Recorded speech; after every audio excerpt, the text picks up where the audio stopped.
अस्सलाम वालेकुम। आज का हमारा टॉपिक है रेंज ऑफ प्रोजेक्टाइल। लेक्चर को स्टार्ट करने से पहले मैं बताती चलूँ कि आप मेरे चैनल को लाइक करें, शेयर करें और सब्सक्राइब करें और बेल आइकन पर क्लिक करके और वीडियोस को सिलेक्ट करें ताकि आपको नए आने वाली वीडियोस की नोटिफिकेशन मिलती रहे। तो अभी तक हम डिस्कस कर रहे थे हाइट ऑफ प्रोजेक्टाइल, फिर टाइम ऑफ लाइट, और आज हमने डिस्कस करना है रेंज ऑफ प्रोजेक्टाइल।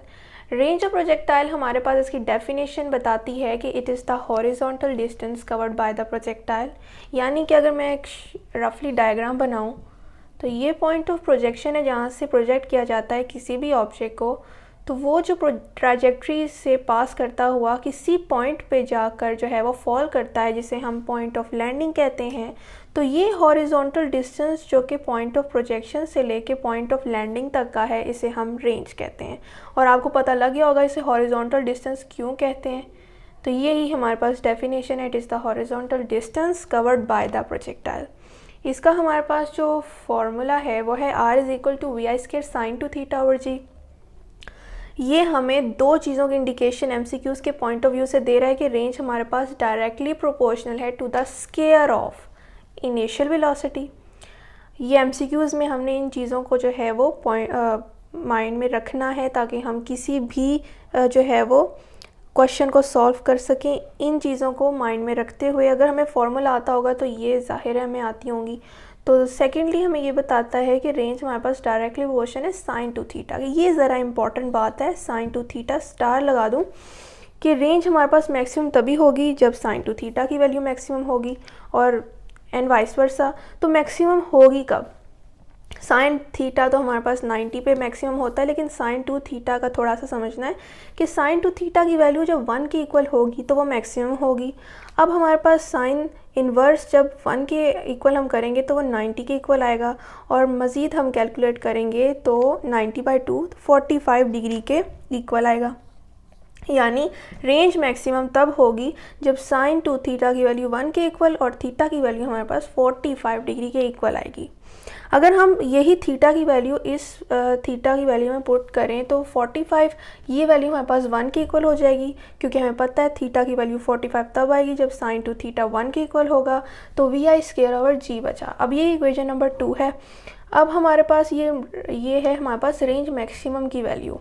ये भी एमसीक्यूज़ के पॉइंट ऑफ व्यू से एक अलग फार्मूला बना है जहाँ पर सिर्फ रेंज मैक्सिमम पूछी जाए। इक्वेशन नंबर 1 में जब हम इस वैल्यू को पुट करेंगे VI²/g जो है यहाँ पर ये R मैक्सिमम के इक्वल आ जाएगा और sin 2θ एज इट इज़। ये भी एक एमसीक्यूज़ के पॉइंट ऑफ व्यू से एक इम्पॉर्टेंट फार्मूला है जो मैं आपको बॉक्स में जो है वो फार्मूलाज में लिखती हूँ, वो हमारे पास एमसीक्यूज़ के पॉइंट ऑफ व्यू से इम्पॉर्टेंट होते हैं। अभी तक जो हमने डिस्कस किया कि रेंज मैक्सिमम कब होगी जब sin 2θ की वैल्यू 1 के इक्वल और अल्टीमेटली थीटा की वैल्यू 45 हो। यानी अब हमारा मेन फोकस है इस थीटा की वैल्यू पे जो कि 45 डिग्री है। अब हमारे पास ये ऑर्डर मैंने 3 लिखे हैं जो कि एमसीक्यूज़ के पॉइंट ऑफ व्यू से इम्पॉर्टेंट हैं कि अगर हमारे पास रेंज पूछी जाए कि वो किस एंगल पर मैक्सिमम है तो हमें किस तरह उस ऑर्डर को देखना है। तो हमारे पास यहाँ पर जो 43, 38 और 35 ये 3 एंगल्स मैंने यहाँ पर लिखे हैं। तो इनमें से सबसे मैक्सिमम रेंज किस पे होगी? 43 पे। ये हमारे पास 45 से लेस वैल्यू है, लेकिन 45 से सबसे ज़्यादा क्लोजेस्ट है 38 और 35 के इन कंपेरेंस में। तो यहाँ पर हमने ऑर्डर भी डिक्रीजिंग ऑर्डर लिखा है। 43 पर रेंज मैक्सिमम, फिर 38 उससे कम और 35 सबसे कम, क्योंकि इसकी जो है वो डिस्टेंस जो है 45 से वो सबसे ज़्यादा है। हमसे अब यहाँ पर जो वैल्यूज़ थी ये 45 से कम के ऑर्डर की हैं। अब यहाँ पर ज़रूरी नहीं है कि हमसे 45 से कम वैल्यूज़ के ऑर्डर पूछे जाएं, हमसे 45 से लार्जर वैल्यू के भी ऑर्डर पूछे जा सकते हैं। तो यहाँ पर 46 चूँकि 45 से लार्जर है, लेकिन इसका जो क्लोजनेस है 45 से वो सिर्फ 1 नंबर की है, तो यहाँ पर रेंज मैक्सिमम होगी। फिर 43 क्लोज आता है 45 के, फिर 38 और फिर 30। तो ये दोनों इंक्रीजिंग और डिक्रीजिंग दोनों ऑर्डर से पूछा जा सकता है। कभी एमसीक्यूज़ इस तरह भी आ सकता है कि 2 एंगल्स दे दिए जाएं और पूछा जाए कि रेंज इन दोनों में से किस पर मैक्सिमम है। तो अगर हमारे पास इस तरह के एंगल्स आएँ 30 और 60, तो इन दोनों का डिस्टेंस जो है 45 से सेम है। तो यहाँ पर रेंज एक दूसरे के इक्वल होगी कि 30 और 60 बोथ है मैक्सिमम रेंज। और एक शॉर्टकट हमें बताती चलूँ कि जो एंगल्स का सम आपस में 90 के इक्वल होगा तब भी रेंज उन दोनों की मैक्सिमम होगी। यानी कि 60 और 30 को एक तो हमने इस लिहाज से देखा कि इन दोनों की क्लोजनेस 45 से इक्वल है, तो हमने इनकी रेंज को मैक्सिमम कह दिया कि दोनों की रेंज भी मैक्सिमम होगी। एक हमारे पास ये तरीका है जो शॉर्टकट है, जो कि इन दोनों वैल्यूज़ के अलावा वैल्यूज़ में हम अप्लाई कर सकते हैं शॉर्टेज ऑफ टाइम की वजह से। तो 60 + 30 90 के इक्वल है, जिनका सम हमारे पास 90 के इक्वल आएगा वो भी हमारे पास मैक्सिमम रेंज देंगे। तो ये एक शॉर्टकट है जो कि MCQs के पॉइंट ऑफ व्यू से आप अप्लाई कर सकते हैं और with in a short time आप करेक्ट आंसर तक पहुँच सकते हैं। अब हम चूँकि MCQs के पॉइंट ऑफ व्यू से बात कर रहे हैं तो हमने हर एंगल से देखना है और हर एंगल से बात करनी है। ये हमारे पास रेंज का जो जनरल फार्मूला था ये कंडेंस फॉर्म में प्रेजेंट है। हम इसे एक्सपेंडेड फॉर्म में अगर लिखें तो वो कुछ हम इस तरह लिखेंगे, sin 2 थीटा जो है वो 2 sin थीटा cos थीटा के इक्वल है। हमने 2 को vi के साथ 2 sin थीटा को vi के साथ मल्टीप्लाई करके 2 vi sin थीटा की वैल्यू पुट की और 2 cos थीटा को vi के साथ मल्टीप्लाई करके 2 vi cos थीटा की। 2 को कॉमन लिया, vi sin theta vi y के इक्वल है और 2 vi cos theta vi x के इक्वल है। और ये हमारे पास जो फार्मूला आया है ये रेंज हम तब यूज़ करेंगे फार्मूला में जब हमारे पास range in terms of components पूछी जाए। Component x and components y जो है इनके इन अकॉर्डेंस पूछा जाए तो आप फिर रेंज का ये फार्मूला अप्लाई करेंगे। अब हम रेंज को इन टर्म्स ऑफ हाइट और इन टर्म्स ऑफ टाइम जो कि हमारे प्रीवियस टॉपिक थे उनके फार्मूलाज के साथ कंपेयर करके न्यू फार्मूलाज जो हैं उनको करते हैं डेवलप कि वो किस तरह हमारे पास जो है वो MCQs के पॉइंट ऑफ व्यू से हमें क्वेश्चंस में हेल्पफुल हो सकते हैं। अब रेंज और हाइट के फार्मूलाज को कंबाइन करके हम एक नया फार्मूला MCQs के पॉइंट ऑफ व्यू से डेवलप करेंगे। वो हमारे पास क्या है, जैसे कि रेंज का भी हमने फार्मूला लिखा vi² sin 2 theta over g। Height का फार्मूला हमने जब डिस्कस किया हुआ है vi² sin² theta over 2g। अब इन दोनों फार्मूलाज को आपस में हमने कंबाइन करना है h/r। h का यानी हाइट का हमने यहाँ पर फार्मूला लिख दिया बाय r का vi² sin 2 theta over g।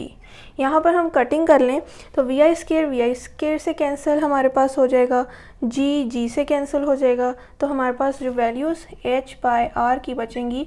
sin² theta है तो sin² थीटा को हम ओपन करके लिख लेते हैं। ये हमने ओपन करके लिख लिया। अब ये वाला 2 हम यहाँ पर पुट कर देंगे और sin 2 थीटा को अगर हम ओपन करें तो 2 sin थीटा और cos थीटा के इक्वल आता है। तो ये हमारे पास जो है ये हमने ओपन करके लिख दिया। sin थीटा से कैंसिल हो जाएगा, तो हमारे पास जो है वो 1/2 और ये हमारे पास जो sin theta over cos theta है ये tan थीटा के इक्वल होते हैं। तो हम इसको tan थीटा 2 × 2 4 h/4। अब हमने यहाँ क्रॉस मल्टीप्लिकेशन करनी है तो हमारे पास अल्टीमेटली ये फार्मूला आ जाएगा और इस फार्मूला को हम अप्लाई कर सकते हैं अपने MCQs में और MCQs में अप्लाई करके हम आंसर्स तक पहुंच सकते हैं। तो हमने देखना है कि कौन कौन से पैरामीटर्स गिवन है और उनके मुताबिक हमने इन फार्मूला से जो है वो आंसर निकाला है। अब हमने रेंज और हाइट के इन कंपैरिजन ये फार्मूला जो है वो डिराइव किया है। अब हम रेंज और टाइम के लिहाज से देखते हैं कि हम टाइम के इन अकॉर्डेंस ऑब्लिक प्रोजेक्टाइल में कौन सा फार्मूला डेवलप करेंगे और फिर हम कल इनके MCQs को डिस्कस करेंगे। तो हम टाइम और हाइट का आपस में कंपैरिजन देख लें तो हमारे पास टाइम का जो फार्मूला है वो है 2vi sin theta over g और हाइट का vi² sin² theta over g। हमने जो डेवलप करना है, अब जो हमारे पास जो फार्मूला आएगा टाइम का, हमें पता है कि टाइम का फार्मूला जो है वो स्क्वायर रूट में आता है। तो यहाँ पर t² ओवर एज का हमने कंपैरिजन देखना है। इसका हम लेंगे तो 4vi² sin² थीटा g² आ जाएगा और हाइट का formula as it is.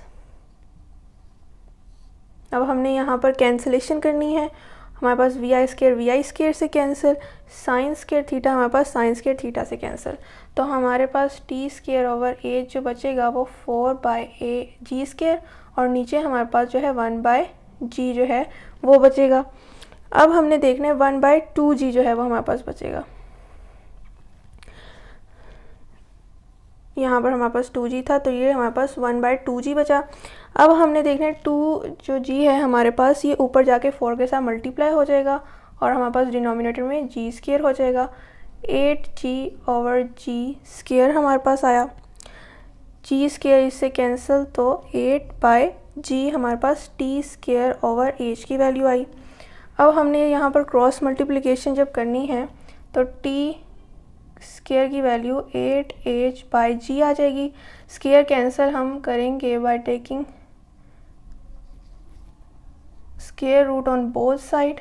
Square यहाँ पर कैंसिल, तो हमारे पास 8h/g टाइम की वैल्यू आ गई। ये हमारे पास फॉर्मूला है जो कि टाइम के लिए हम इस्तेमाल करेंगे।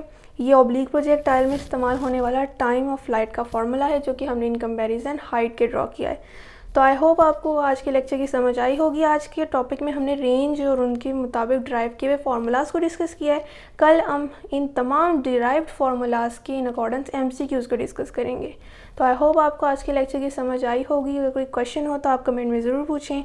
मैं फिर बताती चलूँ कि आप मेरे चैनल को लाइक करें, शेयर करें और सब्सक्राइब करें और बेल आइकन पर क्लिक करके और वीडियोज़ को सिलेक्ट करें ताकि आपको नई आने वाली वीडियोज़ की नोटिफिकेशन मिलती रहे। शुक्रिया, अल्लाह हाफ़िज़।